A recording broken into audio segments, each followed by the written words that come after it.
Jikelele mbukeli sikwamukele Ekhaya Jikelele breakfast show selishayile ihora lesithupha kanti lokho ke kushinto eyodwa ukuthi cha sesifike qathatha sokuthamdela indaba amahora amathathu onke kusukela manje kuze kube ihora lesishagalolunye igama lami nguNoxolo Mamtshali wakwamwali kanti mbukeli umsebenzi wethu ukuthi sikwazise usendlini usahlezi nethezeke ilungile kuye emsebenzini wazi ukuthi isimo sezwe sime kanjani isimo sezulu naso sime kanjani kanjalo nezemidlalo sikuphathele nje okuningi wenza isiqiniseko sokuthi uhlala kanye nathi uyanethezeka angihambi ngedwa namhlanje njengolwesihlanu umadlongo othi ubuyile back you are back yeah sikhumbulile yani even into bonisayo mama nikhumulile hayi zoyithola after Lingatsho elogwijo selusazi into yokuba asifikanga sikalelekile singumthombo wolwazi Ekhaya Jikelele niyaqonda kaloku into yokubana into iba mnandi ngokuba nichubelane qiniseka ke into yokubana uyanqonqoza kwameza webelene naye umxelela into yokubana ifike yageleleka Ekhaya Jikelele niyaqonda kaloku babukela into yokubana kungaphekwa kulanjiwe kungaqhuma kubasiwe into ethi ke rhabulani nifince kwibhekile yethu yanamhlanje sinirhabulise kaloku kwezinqenqeza phambili kweli kumazwe ngamazwe naphesheya kwamalwandle masingaqonqi silibazise nox sizithini siphala phambili mbukeli asibheke ihamba phambili kuleli hora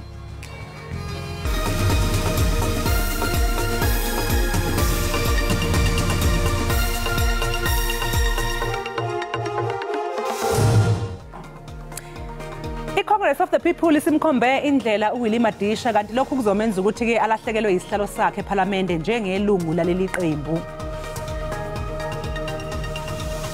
Intatheli ezimbini zejelo le-SABC ziwongwe ngembasa kumsitho isivukile Journalism Awards obuzinyaswe kule mpela veki saba nodliwano ndlebe nazo kumagumbi ethu sasazo namhlanje.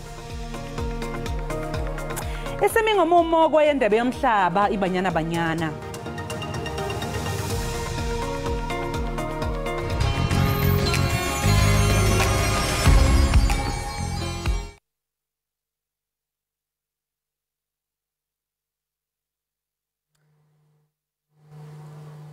Ndibhodla njekaloku ndikhula ngokundivumayo ndibhodla madoda ndibhodla ndibhavumle kudideka ingwevu nengwevukazi zibuyele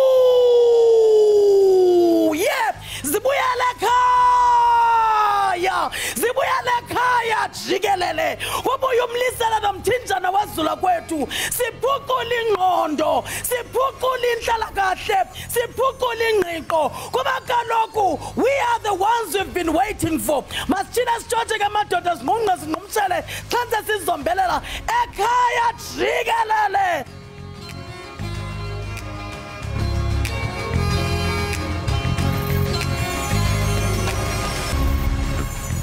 Ubuyisochalisi uqokwe njengesihlalo we-ANC esifundazweni iWestern Cape engqungqutheleni ebibanjelwe eKapa.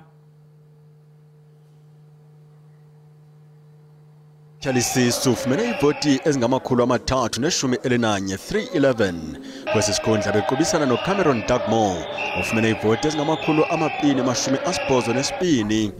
uSharon Davids ngusekela sihlalo omtsha logama uNeville Delport enyulwe njengososiba omtsha wephondo. uAyanda Benz uza kusebenza njengesisekela likanobhala weqela logama uDerek Appels eyewonyulwa ngaphandle kokuphikiswa njengonongxowa wombutho. Lenkomfa ebekukudala ilindelwe ibikhe libaziseka amatyeli ngenxa yengxaki zangaphakathi kumasebe ombutho kwiphondo. Umongameli we-ANC umnumzana Cyril Ramaphosa wothule intetha yokuvala lenkomfa. I-ANC ithi inethemba lokuthi abantu abasha bazophuma ngothi lwabo ukuyovota okhethweni likazwelonke ngonyaka ozayo. Leli qembu beliholwa yiphini lokuqala likanobhala Jikelele weqembu ePhola eMpumalanga emkhankasweni ogqugquzela izakhamuzi kuba zibhalisele ukuvota. Luphume ngobuninzi uluntu lwasePhola luzokuzimasa lomsitho kubanjwe nemidlalo yebhola ekhatywayo neyomnyazi ukutsala ulutsha. Abanye abantu abatsha balibone olusuku njengethuba lokuzenzela ingeniso ngelixa abanye bethathe elithuba babhalisela ukuvota okokuqala ngqa.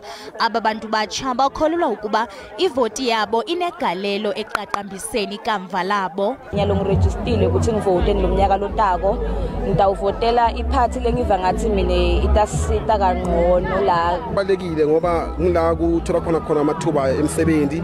Usekela Sosiba Jikelele we-ANC wokuqala unkosikazi Nomvula Mokonyane uthi ukwehla kwenani labantu abatsha bavotileyo kunyulo lwangaphambili sesona sizathu esikhuthaze ukuba kusekwe eliphulo. Semqoka ukuthi siyazi ukuthi intsha yethu eningi ayisiyona ephumayo ihambe nje iyozibhalisa for ukhetho.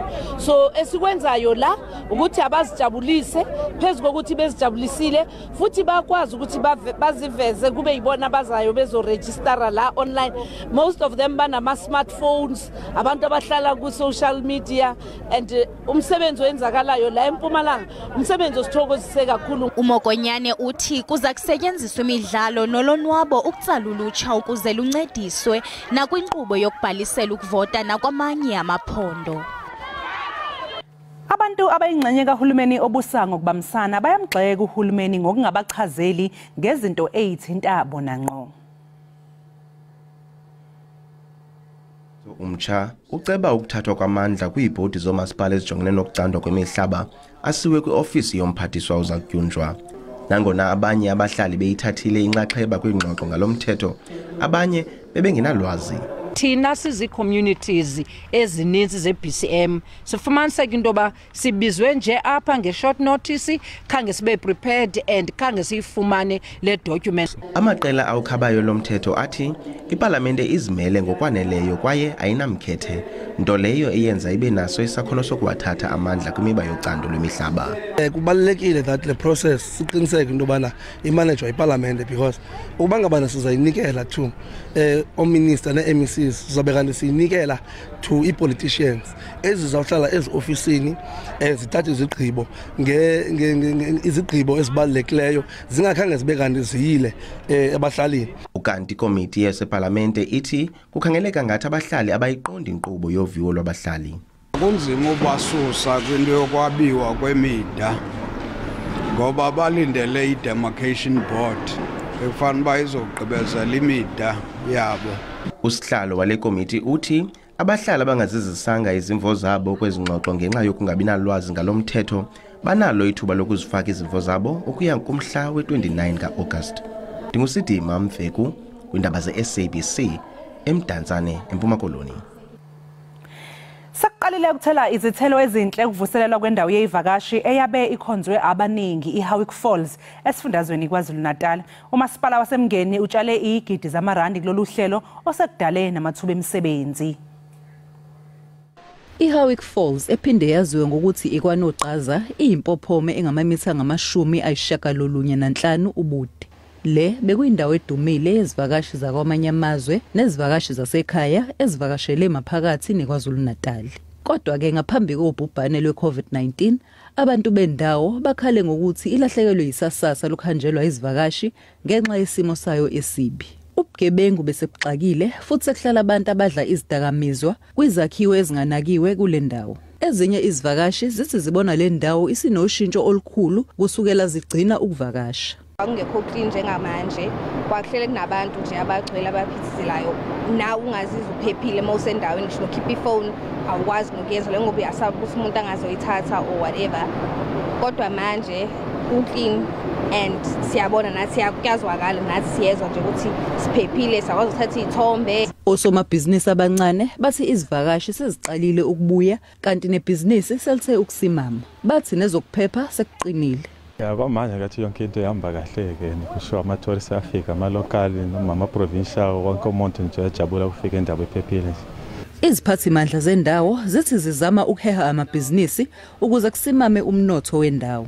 Kunamabhilidi lana angasetshenziswa kudala bekune restaurant lana bekune bush golf site kudlalwa igolf iphat so ufuna kwavuselela usiletha amabhizinisi lana ukuze abantu bakuma activities lana mabefika. Nginonhlakanipha Magwaza ezindabeni ze-SABC eHowick.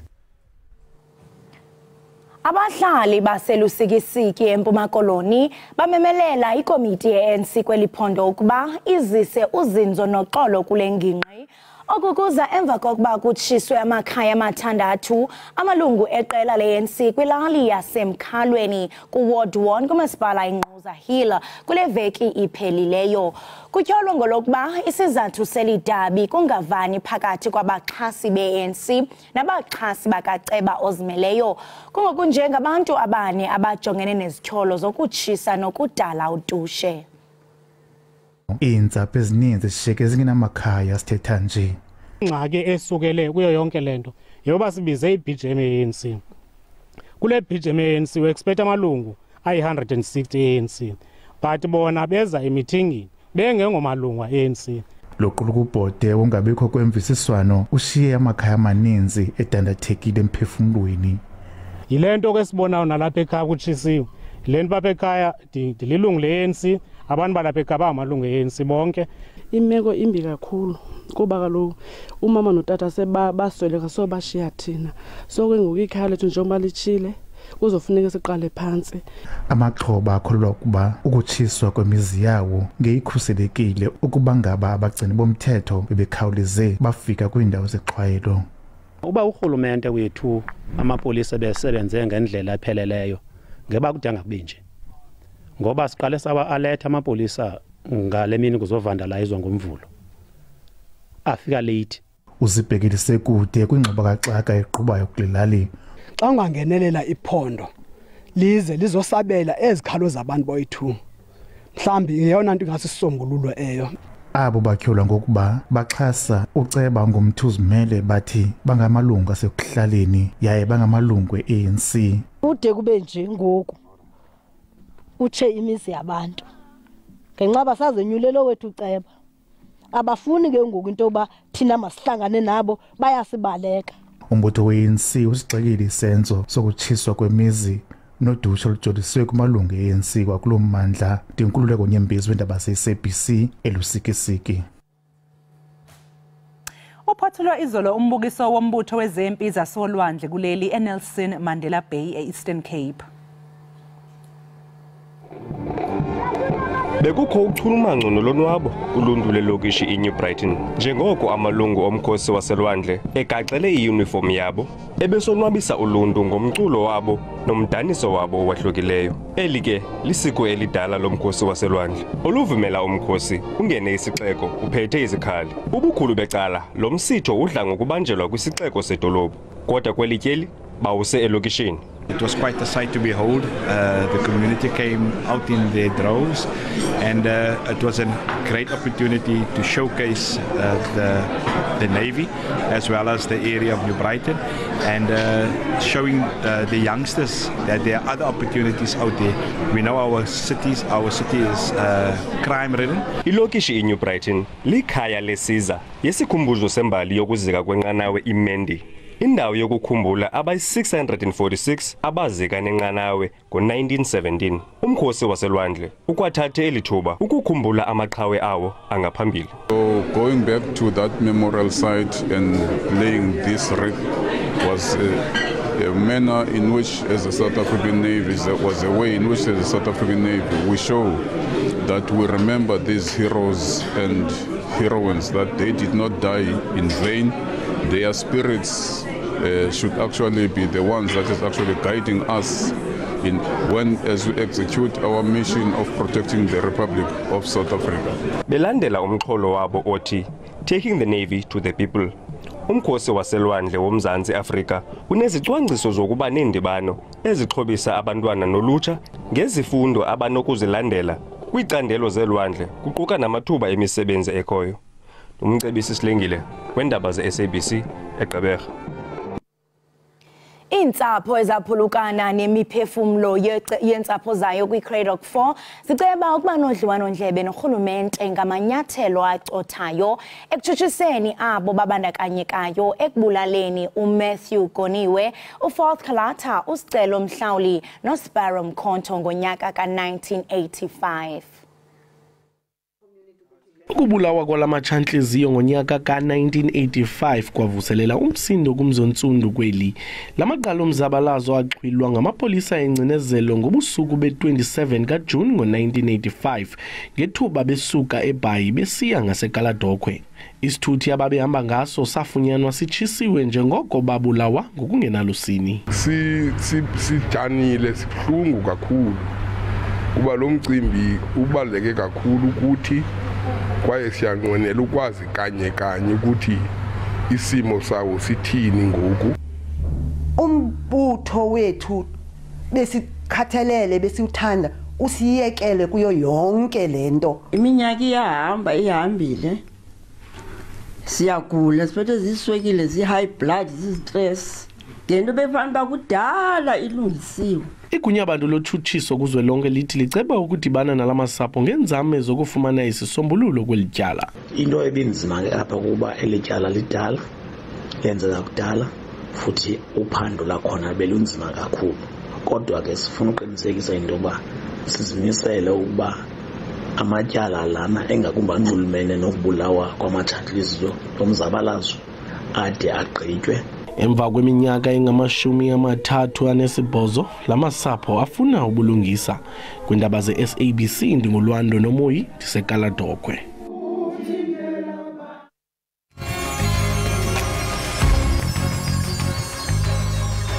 Enkosi ngokuhlala nathi nisabukele Ekhaya Jikelele apha kwinkqubo ndaba yakho iDTT. Umama wosana uselula waseThekwani South eMpumalanga unenxalabo yokuba ngahle aphulukane nemveku yakhe kuba isibedlele siyalimazisa ukuyikhulula. Ubuhle Nyoni ubeleke usana oluphilile qethe ebutsheni bale veki kwisibedlele iRob Ferreira. Ebethenjisiwe ke ukuba luza kukhululwa ngoLwesithathu kodwa uthe xa yokulanda wabuya nelize. Abongikazi bamxelele ukuba usana lwakhe lunolosuleleko. Sinye isicelo sikaBuhle Nyoni ucela ukukhululelwa usana lwakhe. Uthi sukela ekubeni luzelwe ngoLwesibini abongikazi besibedlele iRob Ferreira bamtyibela ngamagama bemhlaza. Usapho lukholelwa ukuba iphile qede imveku yalo. Basahleli emlindweni ukuva ngenkqubela nangokuba lugcinelwe ntoni kanye. Bengifuna kwathi ukuthi inkinga yemfana nami kaniyini bebasolo bangangichazeli ngayo ngoba ena bangitshele ukuthi unenkinga yesandla ngibangitshela ukuthi akakhali kahle mara uma sebamcheka phakathi indzaba yesandla abangitsheli ivoice ena iyaphuma. Usapho luthi zange lwayinikwa tu ingxelo malunga nosana. Kana banginike mntanami nyalo nangiphuma la ngiphume nemntwana nangabe uyagula ngifuna ogulela mine. Sebeleze impilo lithi lisaphanda ngalompa. This warrants for a investigation so that we can get to the bottom of the matter and get the true facts, because we cannot just take action based on what another person is saying. So there are processes that must be followed. Usapho lo yame ethembeni lokuba iza kude iphoswe kwelokulibala lenyewe. Uhulumeni wase-Eastern Cape unikele ngesamba esingu-14 million wamarandi ukuxhasa umkhosi wezobuciko obubanjelwe eMakhanda. Inhloso ke ukuthuthukisa amaciko emva kokuhlasela kwe-COVID-19. Idolobhu laseMakhanda kulindeleke lixakeke kule veki imiboniso yobugcisa nenkcubeko njengoko kulindeleke imiboniso engapha kwama2,400 kulo myadala. But fundamentally what we're really hoping that people do is have fun. They have an experience that changes them. They meet artists, they meet each other, they meet the city of Makhanda. Abadlali beqonga nabathungi bempahla babonakalise isakhono sabo kulomsitho. Ukuba ngumuntu osuke ezilalini yayibona nokuba siyafunda kuba ufunda ukudibanisa fabrics, different fabrics, ukudibanisa in a modern way. We are learning. We did a small dance of our many dances like the Snayo Panakla production as a whole. So we just decided nasimthathe kuKofifi, make it interesting. Yabona. Wonke umuntu is willing ubana sibonise inkcubeko yethu nobugcisa bethu kuyo yonke le myadala ulapha eMakhanda. So we welcome everyone. Lo myadala uza kuqhukunjelwa ngomhla wethu kaJulayi. Kwindaba ze-SABC ndingulwando nomoyi ndiseMakhanda. Abahlali baseBloemfontein kwiphondo laseFreystata baphila phansi koloyiko kulandela ingxelo zolwaphulo-mthetho oluthe gqolo kwibala laseSouth Park nekulahlwa kulo inkunkuma. Kutshanje kudutyulwe kwaphangwa abantu ababini ngethuba beyokulahla inkunkuma kwelibala. Kungoku nje kuqhutywe iphulo lokuqoqa kule ngingqi. Kubanjwe abemi bangaphandle abalishumi elinesithandathu nabakweli lizwe ngokungekho mthethweni.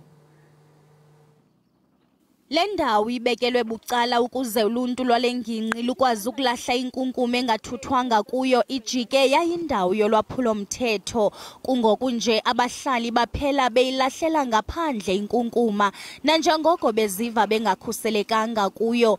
Bacela basemagunyeni ukuba bangenelele kule meko. I feel like our government is not doing a great job because as you can see, people are dumping outside because it's full inside. So no one is working currently. Even during the week, there's no one who's supposed to work here that's working. So I don't feel safe because there's no safety. At least if they can make a boom gate from the three-way stop so that, okay, you can choose between you are going to a dumping site or a graveyard. Yes, if they include boom gates, the security, this place will be safe here. Kutshanje kuhlaselwe amadoda amabini akwasiyome adutyulwa amatyela liqela ngamadoda amane. Kungoku nje lamaxhoba sachacha kuhle esibhedlele. Indlela yakwindawo ekulahlwa kuyo inkunkuma igqithana kumadlaka seSouth Park. Kule nyanga igqithileyo amapolisa aqoqele ngingqi athimba imipu engekho mthethweni eliqela. Umasipala waseMangaung uthi basebenza nzima ukongeza inani lamagosa onyanzeliso mthetho qinisekisa ukuba iyathotyelwa imithetho kamasipala. We are equally aware that this raises a concern among citizens of Mangaung because they are scared of getting inside. That is why you see some of the waste outside.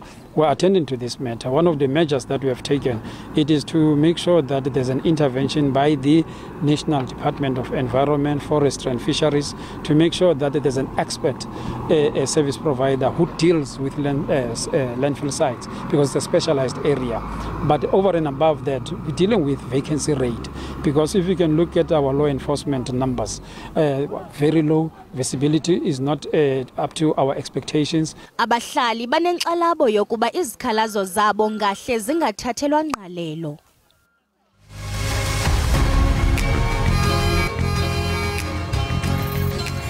Enkosi ngokuhlala nathi nithe nqanqa kumbaza amehlo nibukele thina kaloku alpha ekhaya jikelele. Ngoku ke singena kwezemidlalo.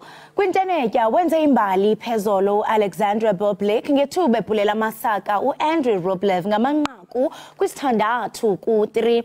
Ukuphumelela ke itumente iHale Open.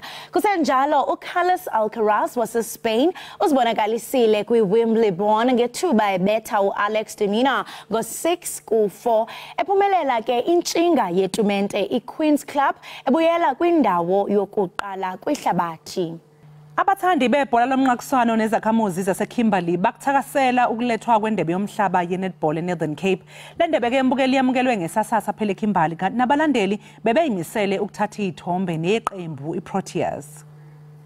Yamukelwe ngezishushu indebe yehlabathi eKimberley khange bakwazi ukuzibamba imincili abalandeli. We're very excited and we're very happy that it's here and we personally feel that SA is going to win the cup. Abasakhasa kulomdlalo bathi bafumana inkuthazo ethi ngenye imini baza kudlalela iqela lesizwe. I feel so excited and I feel so overwhelmed because it is the first time seeing the netball trophy coming to Kimberley. Kulindeleke le ndebe ityelele zontlanu izithili zomntla koloni phambi konkutingela eMpuma Koloni. There are netball players here that needs to be inspired, that needs to see that they are also considered as netball players. They don't just affiliate for nothing. They are part of the trophy tour and they are part of celebrating the World Cup that is coming for the first time in 60 years in South Africa. Abathandi nabalandeli balinqwenelele impumelelo iqela kwindebe yehlabathi. I-Cheetahs zintshatsheli ze-Currie Cup ku-2023 zibhukuzela uthulini i-Pumas ngo-25 ku-17 kwimibala yase-Freystata eBloemfontein kule mpelaveki igqithileyo.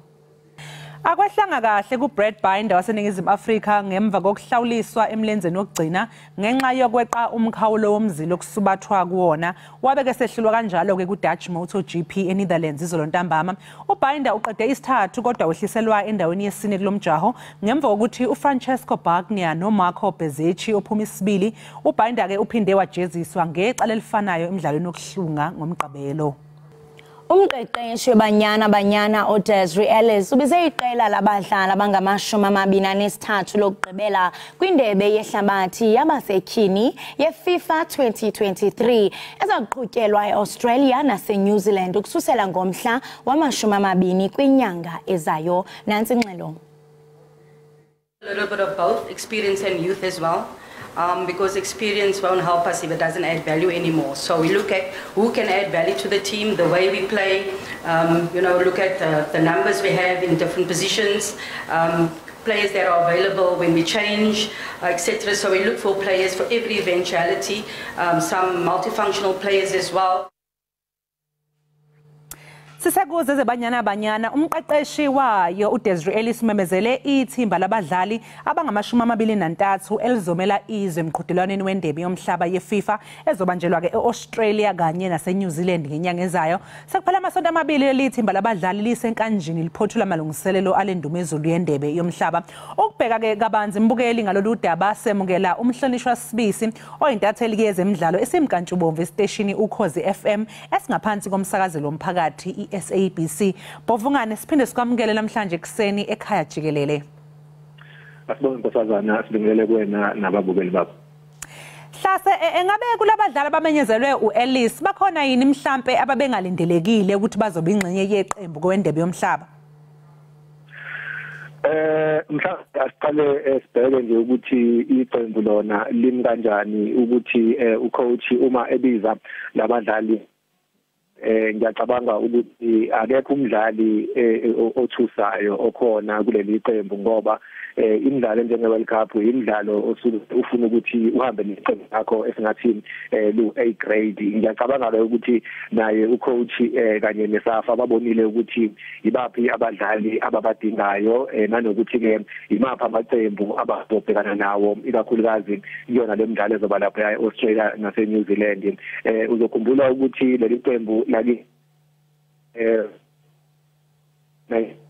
andlalanga yona into efanayo kodwa ke ngiyacabanga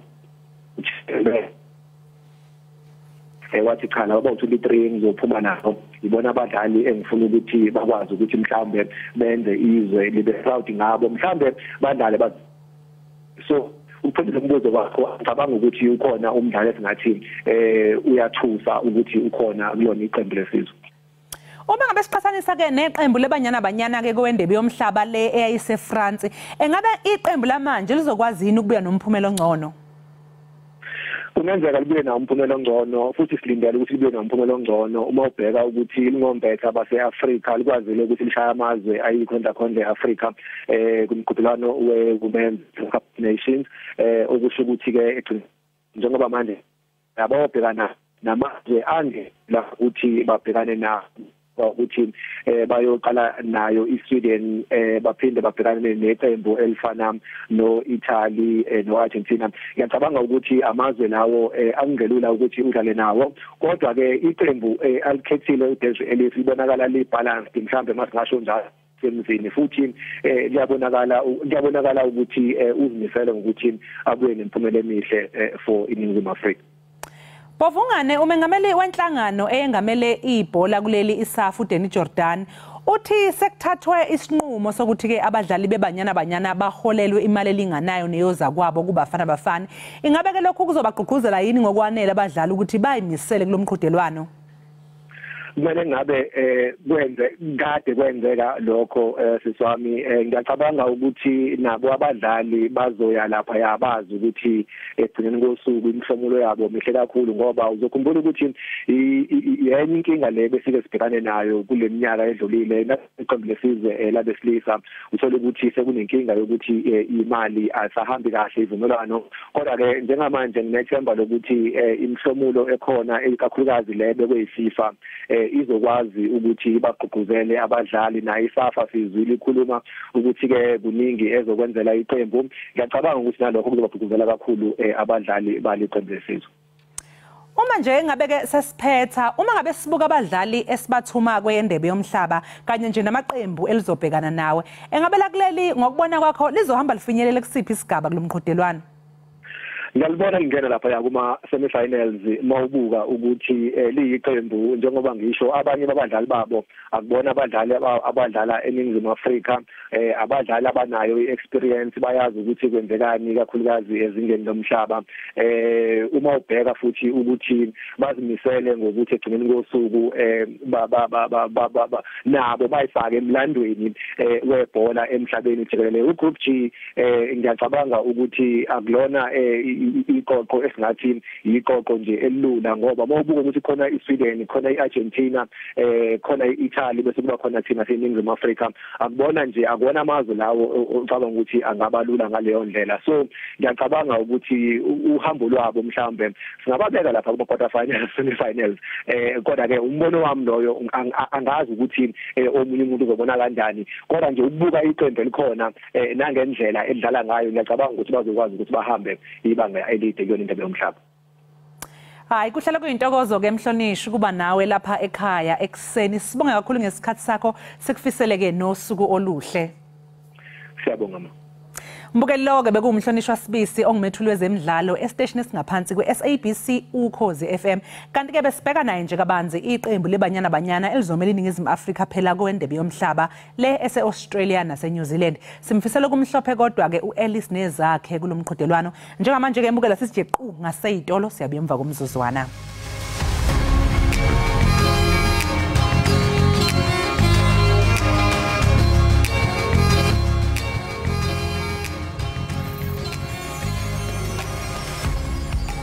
Siphinde sikamkele mbukeli ekhaya jikelele breakfast show sahlezi nami intokazi yasemantshalini kanjalo nokholosa uMadlungothi. Iningi lalabo ke abagaqele isikhundla sowengamela izwe iZimbabwe sabanikele enkantolo beyoma ngalela yena uhulumeni waseZimbabwe kanye nokhomishana engamele ukhetho kuleli yazwe. The ruling ZANU-PF party kicked off its official race in the eastern province of Manicaland.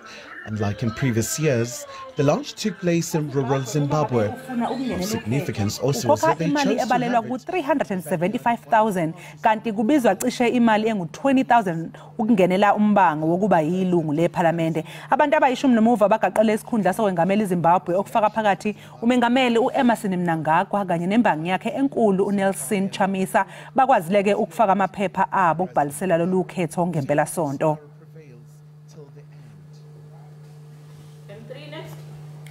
Kanti ke ukuva banzi ngalomba uchaphazela unyulo lwaseZimbabwe sinxibelana nengcali kubudlelwane bamazwe ngamazwe uGqirha Vusumuzi Sibanda. Gqirha Sibanda masikubulise sikwamkele enkqubeni. Ngiyabonga ngibingelele nabalaleli ekseni.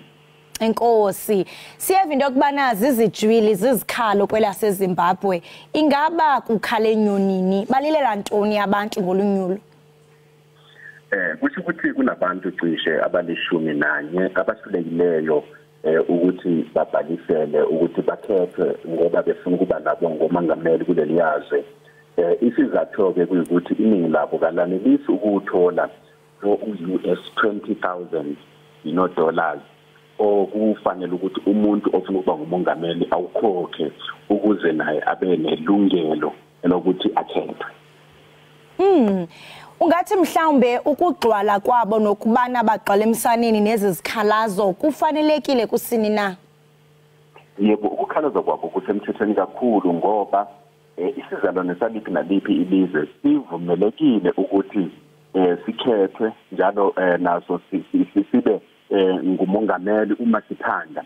Ikakhulukazi ngoba makwenziwe umuntu makudinga ukuthi naye abe nelungelo lokuthi avote akhethwe kuba khona inani labantu elidingwayo ukuthi limqoke ukuthi hayi lo muntu siyamfuna. Kanti ke leli indaba yemali le iyinkinga enkulu kakhulu ngoba isihamba ihlukumeze amalungelo abo ukuthi bakhethwe ngoba omunye nomunye umuntu oyisizalwane saliphi naliphi izwe unelungelo lokukhetha kodwa lokhu kusobala ukuthi kusho ukuthi umuntu nje ngeke akhethwe uma ingenayo imali lokhu sokuba libandlululo olungavumelekile kuyisekela mthetho saleliyazwe kanye namazwe wonke nje jikelele. Usathetha gqirha kananjalo ngamalungelo siyasifumanisa into yokubana ilizwe laseZimbabwe liba nengxibakaxaka ingakumbi xa kuziwa kwizinto zonyulo uyofika kuzi izikhalazo ngapha nangapha ubona into yokubana kukho nobuqhophololo buthile phakathi kwabagqatswa ingaba yintoni eyenza lonto? Into enza ukuthi kube yile ndlela lapha ezweni laseZimbabwe ukuthi ukhetho selokhu nje kwasuka ngo-1980 lapho okwaba khona nokuzibusa kwabantu abamnyama ezweni laseZimbabwe kubukeka sengathi ukhetho kuleli yazwe selokhu kwabusa iZANU-PF kanti njalo ekukhethweni kwayo kubonakala sengathi selokhu ihamba ikhethwa ngendlela engaqondile sibonile ukusukisela ngonyaka u2000 kufe abantu abaningi kakhulu singasabali ko80s lapho okwabulawa khona abantu igugu rawundi kakhulukazi abasuka ecaleni lasemathebeleland abasesindebeleni kusho ukuthi ngo2000 makuba khona iqembu eliphikisayo ele-MDC kahle ake ngithi ngo1990 kwaba khona iqembu eliphikisayo eleZoom okwagcina nomkhokheli walo nomunye owahamba phambili uPatrick Kombayi edutshulwa ngoba ebonakala engathi unamathuba amahle ukuthi akhethwe sikubonile njalo lokhu kusenzakala ku2000 kusukela ngo2000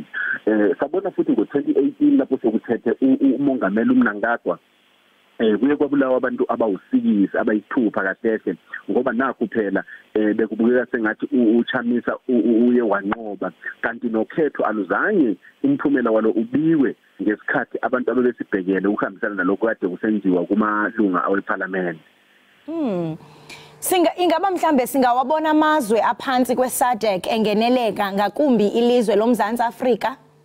Cha asikubhekelanga lokho kakhulu ngoba amazwe eSADC sesiyabona ukuthi amaqembu aphikisayo akuleli yazwe elaseZimbabwe asethe azama ukukhulumisana nayo iSADC kanye neAU sathola sabona ukuthi into eyenzakala ukuthi lamazwe lawa umbutho weSADC neAU bavele nje basese bamelela kude bathi hayi abakwazi ukungenelela ezindabeni zaseZimbabwe siyazi ngo2018 izwe laseSouth Africa liye lathumela nabantu ukuthi kube khona ukuphenyisisa kahle ukuthi kwenzakaleni ekubulaweni kwabantu kodwa leyo report ayikazi itholakale kahle nokuthi isize ukuthi uhulumeni weZimbabwe achaze ukuthi kungenxa yani amasosha ahamba ayadubula abantu ngakho uma sibheka ukuthi kungaba khona usizo kumbe ukungenelela okungasiza abantu beZimbabwe ayicha asikuboni kusenzeka lokho.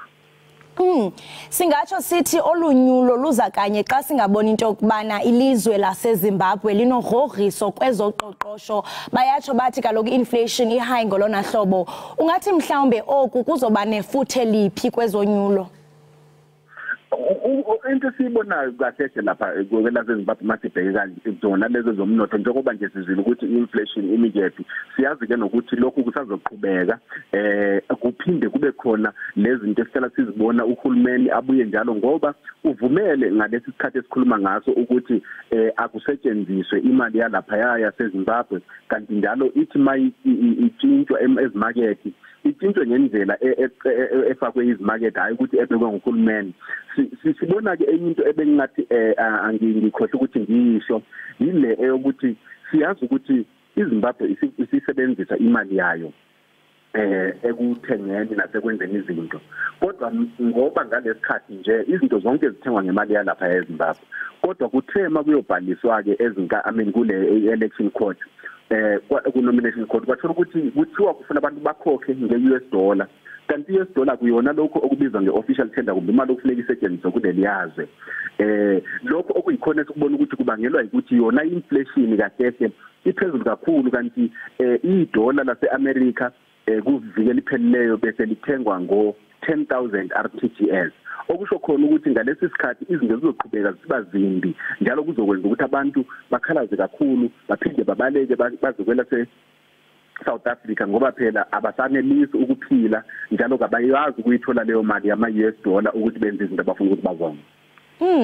Siyaqonda gqirha into yokubana ngabaqatswa abangama-40 azabe bengenelela kolunyulo lokuba babe ngomongameli. Ingaba mhlambe yintoni esingayilindela kolunyulo? Into esingayilindela kulolu khetho yile ejwayelekileyo eyokuthi siyazi ukuthi uMnangagwa uzophumelela. Kanti ukuphumelela kwakhe siyazi ukuthi akusikho lokuphumelela kokuthi uzobe ekhethwe ngabantu ngoba uma ubhekisisa uChamisa uadvocate Chamisa kubukeka sengathi abantu abaningi iqembu labo bayamthanda kanti sibonile nango2018 ukuthi abantu abaningi uma kubhekwa abantu akade bekhethe amalungu eParliament bevotele lona iqembu lika umnumzana uChamisa okukhomba khona ukuthi abantu abaningi bayameseka. Now esizokubona kusenzakala ngalesikhathi siyazi ukuthi ukhetho luzophuma imphumela ithathe kube nendlela njalo ezophekwa lokho sakuzwa ukukhulunywa nguProfessor Jonathan Moyo lo osowabaleka kwelase Zimbabwe oqashe kumbe osephephela kwelase Kenya echaza ukuthi kanti yonke leminyaka bebesenzani ukuze iqembu leZANU-PF linqobe okusho khona ukuthi into efana izokwenzakala lolu khetho nje luyenzeka siyazi ukuthi nje kuthiwe ukhetho lwenzeka ngoba kufanele lwenzeke ngemva kweminyaka emihlanu kodwa ukhetho lolu nemphumela isikhona ibekiwe nje usenqobile umnumzana uMnangagwa. Siyaqonda wena gqirha Sibanje into yokubana sinabanini baseZimbabwe abahlala nabasebenza kweli loMzantsi Afrika njengoko sele lusondela unyulo ingaba mhlawumbe bazawugoduka bayokuvota? Bakhona abaningi abazimisela ukuhamba ukuthi bayo kulolu khetho ikakhulukazi ngemva kwalokuphela kwama ZEP kumama Zimbabwe exemption permit isifiso ngoba siye sabona nakule isonto elidlule kube kukhona amarali ikakhulukazi awale qembu ele CCC elika mnumzana uChamisa ukuthi isifiso ebantwini baseZimbabwe sikhona sikhulu ukuthi bahambe bayovota ngoba lokhu begqugquzelwa yomaqembu aphikisayo ukuthi abantu kabaze bazovota ngobuningi babo ukuze kungabi lula ukuthi umnumzana uMnangagwa aphinde njalo aphekele imiphumela ngoba abantu bebaningi kakhulu ngakho sithi lonyaka kakhulukazi ngoba abantu akunasiqiniseko sokuthi bazophinda bavuselele lama Zimbabwe exemption permit kubukeka sengathi abaningi bazohamba bayovota. Siyaqonda into yokubana abantu abaninzi abanethemba lokuba babe phakathi komongameli baye bahamba kaloku baya kwinkundla ephakamileyo bekhalazela lento yokuba funeke kanti bebhatalile okanye kube nezinto abazozikhupha bebona ngathi mhlawumbe lucalucalulo. Ungathi wena mhlawumbe into yokuba abantu abangabaqatswa babe kanti kunento abazikhuphayo ukuze bangenelele ungathi lonto ilungile okanye ifair ngabula ngesi? Ake ngithi mina njengelunga le-African Diaspora i-Global Network sesike sathintana bake basithinta-ke abanye banaba abahluleke ukungenela kulolu khetho bekhalaza ukuthi kambe kungadingeka yini uma nathi sibhekile eyenzakalayo kule ndaba esingathi basize ngoba becabanga ukuthi bahambe bayobika enkantolo ukuthi cha akulungile lokho. Siyabona khona ukuthi ngoba nenkantolo zakuleli yaze zingathi izinkantolo zikahulumeni ezeZANU-PF mhlawumbe kuzoba nenkinga kodwa ngokubona kwethu sibona khona ukuthi empeleni njengoba ngiye ngasho ukuthi okokuqala nje kudingakala ukuthi laba abantu abafuna ukuthi bangenele kuleli khetho bakhokhe imali ngamadola wase-America kanti idollar lase-America akulona imali yokuthenga kuleli yazwe ngoba kufuneke kusetshenziswe imali yakuleli yazwe khona lokho nje okokuqala kuthi ukuthi kuyawahlukumeza amalungelo abantu. Okwesibili yikho lokho ukuthi omunye nomunye umuntu unelungelo lokuthi akhethe angenele kulolu khetho kodwa nemali ebekiwe ibukeka ukuthi isisenza ukuthi kungabi lula ukuthi abantu bangenele ukukhetho lokho sokusiya kuhambe njalo kuhlukumeze amalungelo abantu awukuthi bangenelele ekhethweni okubekwe isisekela mthetho saleli yazwe. Ngokwesibili lokho kuzokwenza ukuthi uma inkantolo zikwazi ngempela ukuthi zilandele umthetho kungenza ukuthi cha nendaba le iyenza ukuthi mhlawumbe ukhetho luhlehliswe kumbe njalo makulungahlehliswe bavunyelwe ukuthi babhalise ngemali encane kumbe ngemali yaleli yazwe iRTGS ngoba iUS dollar lona nje ukuthi balithole kuleli yazwe akulula ngoba uhulumeni akanayo leyo mali namabhanki akanayo leyo mali ukuthi abantu bawathenge khona. Sibambe ngazibini ngexesha lakho wena Gqirha Vusumzi. Lowo ke besithetha naye imbukeli binguye kaloku Gqirha Vusumzi Sibanda sichuba isikhwebu naye ngonyulo lakwilizwe elingummelwane wethu iZimbabwe. Ngoku ke masiyobhatala amatyala siyabuya ungagunqi.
Siphinde ke sikwamukele umbukeli wekhaya Jikelele breakfast show. Sibonge kakhulu ke ngibona isimo sezulu ukuthi sime kanjani ngoba phela kubalekile umbukeli ukuthi njengoba usuphuma nje uhamba emsebenzini ube wazi ukuthi kume kanjani lapha ngaphandle. Kusebusika khona impela ishweza liyashaya akukho kulibalekela kodwa sekuyikho nje ukwazi ukuthi izinga lalo liphezulu kangakanani. Kunzima nokukhabeza ngubo kaloku. Akunzima kakhulu kodwa kumele zikhatshwe ngoba kaloku kumele kuyiwe kuyophangela. Ayikho inkomo yobuthongo. Ayikho inkomo yobuthongo. Ngiyayithanda ingxoxo yakho no Dr. Sibanda mayelana nokuyovota kwabantu baseZimbabwe osekusondela mbukeli ukuthi cha kubaleka kakhulu ukuthi behamba abantu ekakhulukazi laba abala eNingizimu Afrika because umuntu ungoxoxisana nabo abaningi babo bayebasho ukuthi yazi noxolo mina ngiyafisa ukuthi sibuyele ekhaya ezweni lethu uma ngathiwa nje izinto ziyaqonda ziba right manje ngicanga ukuthi yiso lesisikhathi lapho kufanele ukuthi bathathe khona ke bahambe babuyele eZimbabwe ukuze bezokwazi ukuthi bawovota izwi labo lizwakala. We kaloku yenza lonto ngokuvota kodwa ke eyona nxalabo endithe ndathi ndiyayifumanisa ukuba banayo kukuba kudala sivota minyaka le angena umongameli kodwa utshintsho asiliboni. So lonto ke iye idala into yoba umuntu angabi nawo umdlandla wokuba mandisukume ndiyovota kuba kubalekile ubana okay nithembise kodwa utshintsho balubone kuba kubhlungu ukubona impilo yabo benezinto ezinkulu yikho khona lokho ukuthi bazohamba bona bawovota kodwa bazizwa babona sengazi ukuthi mase beqeda ukuvota ukuthi but bebebaningi abantu ebebevotele laba abanye yindaba kungaphumelelanga bona kutheni nyani mhlambe kunobuqhophololo kuba nansi nento ozobafunekeka lokhu xa uzabe ungumgqatswa unemali oyibekayo banoxolo khuphi 20,000. Hayi ke asazi ukuthi iyozela inkomo neZimbabwe kodwa ke sibafisela inhlanhla mbukeli njengamanje ke selishaye ngqo ihora lesikhombisa sekuyisikhathi ukuthi sibheke ihamba phambili kuleli hora.